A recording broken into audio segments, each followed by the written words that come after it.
Hello, ಎಲ್ಲಿದೆಯೋ? ತಪ್ಪಿಸ್ಕೊಂಬಿಟ್ಲು, ಬೇಗ ಬಾರೋ.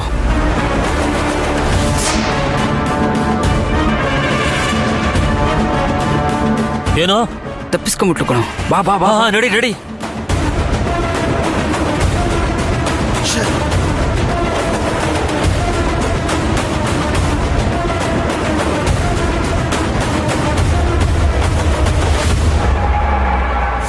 ಓ, ಅದು ಸೆಕೆಂಡ್ ಫ್ಲೋರ್ ಅಲ್ವಾ? ಹೌದು, ಸೆಕೆಂಡ್ ಫ್ಲೋರ್ ಅಲ್ವಾ?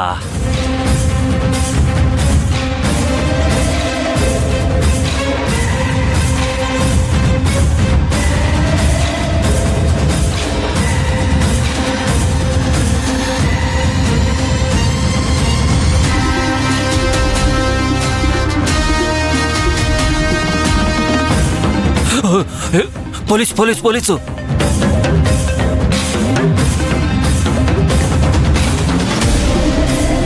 ತಪ್ಪಿಸ್ಕೊಂಬಿಟ್ಲಲ್ಲೋ ಮಗ. ಅಲ್ಲಿ ಹೋದ್ರೆ ನಾವು ಅವ್ರ ಕೈಯಲ್ಲಿ ಸಿಕ್ಕಾಕೊಂಡ್ಬಿಡ್ತೀವಿ.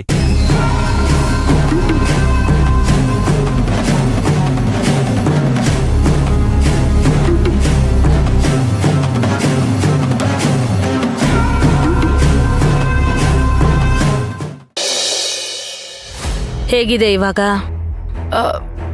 ಅದು ಸ್ವಲ್ಪ ಬೆನ್ನ ಹತ್ರ, ಕುತ್ತಿಗೆ ಹತ್ರ ನೋವಿದೆ ಡಾಕ್ಟರ್. ಅಟ್ಯಾಕ್ ಆಗಿರೋ ನೋವಲ್ವಾ? ಅದು ಹಾಗೆ ಇರುತ್ತೆ. ಡೋಂಟ್ ವರಿ, ಇನ್ನು 2-3 ಡೇಸ್ ಎಲ್ಲ ಸರಿ ಹೋಗುತ್ತೆ. Excuse me doctor. Yes sir. Doctor, ನಾನು ಇವ್ರ ಹತ್ರ ಕೆಲವೊಂದು ಸ್ಟೇಟ್ಮೆಂಟ್ ತಗೋಬೇಕು. ಇವರು ಮಾತಾಡೋ ಕಂಡೀಷನ್ ಅಲ್ಲಿ ಇದ್ದಾರಾ? ಈಗ ಚೇತರಿಸ್ಕೋತಾ ಇದ್ದಾರೆ, ಮಾತಾಡಿ. ಬಟ್ ಅವ್ರಿಗೆ ತುಂಬಾ ಸ್ಟ್ರೆಸ್ ಕೊಡ್ಬೇಡಿ. ಸರಿ ಡಾಕ್ಟರ್. Thank you.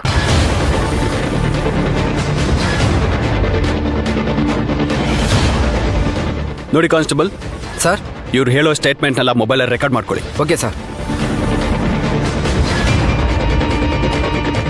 ನಿಮ್ಮ ಹೆಸರು? ಅದು ಪೊನ್ನಪ್ಪ. Ponnappa, nice name. ಯಾರು ನಿಮ್ಮೆಲ್ಲ ಅಟ್ಯಾಕ್ ಮಾಡಿದ್ದು?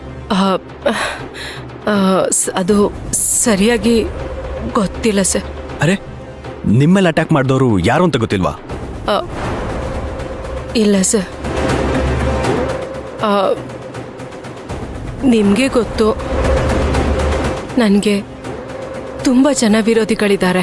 ಓಹ್, ನೀವು ದೊಡ್ಡ ಡಾನ್ ಅಂತ ಅನ್ಕೊಂಡಿದ್ದೀರಾ? ಚುಚ್ಚಾಕ್ ಬಂದವ್ರು ಯಾರು ಅಂತ ನಿಮಗೆ ಗೊತ್ತಿಲ್ಲ. ಸರಿ, ಯಾರು ಅಂತನಾದ್ರೂ ಕಾಣಿಸಿರ್ಬೇಕಲ್ಲ, ಲೈಕ್ ಲೇಡೀಸಾ ಇಲ್ಲ ಜೆಂಟ್ಸಾ ಅಂತ? ಸರ್, ಇಲ್ಲ ಸರ್, ಸರಿಯಾಗಿ ಕಾಣಿಸ್ಲಿಲ್ಲ. ಕಣ್ಮುಚ್ಚಿ ಬಿಡೋ ಅಷ್ಟರಲ್ಲಿ ನಡೆದೋಯ್ತು ಸರ್ ಘಟನೆ. ಹೋಗ್ಲಿ, ಏನಾದ್ರೂ ದಂಧೆಲ್ ಜಗಳನಾ? Any dispute? ದ್ವೇಷಕ್ಕೆ ಚುಚ್ಚಿದಾರಾ? ಅದು ಗೊತ್ತಿಲ್ಲ ಸರ್, ಯಾರು ಅಂತಾನೆ ಗೊತ್ತಾಗಿಲ್ಲ.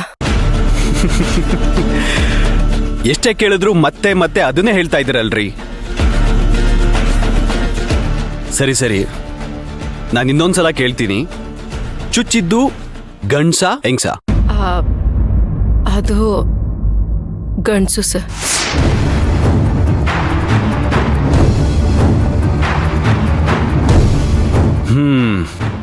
ನಿಮಗೆ ಚುಚ್ಚಿದ್ದು ಗಂಡ್ಸು. ಅದ್ ಸರಿ, ನಿಮ್ಮನ್ನ ಆಸ್ಪತ್ರೆ ಕರ್ಕೊಂಡ್ ಬಂದು ಸೇರಿಸಿದ್ರಲ್ಲ, ಅದು ಯಾರು ಅಂತನಾದ್ರೂ ಗೊತ್ತಾ?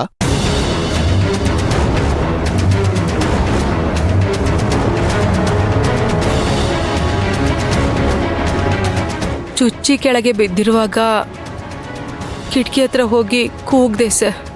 ಯಾರೋ ರೋಡಲ್ಲಿ ಹೋಗ್ತಿದ್ದವರು ಬಂದು ನನ್ನ ಕಾಪಾಡಿ ಹಾಸ್ಪಿಟ್ಲಿಗೆ ಸೇರಿಸಿದ್ದಾರೆ. ದುಡ್ಡನ್ನು ಅವರೇ ಕಟ್ಟಿದ್ರು ಸರ್. ಅದ್ ಸರಿ, ಅವ್ರ ಹೆಸರು? ಅವ್ರ ಹೆಸರು ಮಂತ್ರನ ಹೆಸರು ಹೇಳಿದ್ರೆ ಅನ್ಯಾಯವಾಗಿ ಅವಳ ಹೆಸರನ್ನ ಹೇಳಿ ತಕ್ಲಕ್ಸ್ದಂಗಾಗತ್ತೆ. ಪಾಪ ಅವಳು ನನಗೆ ಸಹಾಯ ಮಾಡಿ ಜೀವದಾನ ಕೊಟ್ಟಿದ್ದಾಳೆ. ಸರ್, ಮುಗೀತಾ ನಿಮ್ದು? ಡಾಕ್ಟ್ರು ತುಂಬಾ ತೊಂದರೆ ಕೊಡ್ಬೇಡಿ ಅಂತ ಹೇಳಿದ್ದಾರೆ. ಆಯ್ತಮ್ಮ, ಇನ್ನೇನು ಸ್ವಲ್ಪ ಹೊತ್ತಲ್ಲಿ ಮುಗಿಸ್ತೀನಿ. ಸರಿ ಸರ್. ಹೇಳಿ ಪೊನ್ನಪ್ಪ ಅವರೇ, ನಿಮ್ನ ಅಡ್ಮಿಟ್ ಮಾಡಿದ್ರಲ್ಲ, ಅವ್ರ ಹೆಸರು ಹೇಳಿ.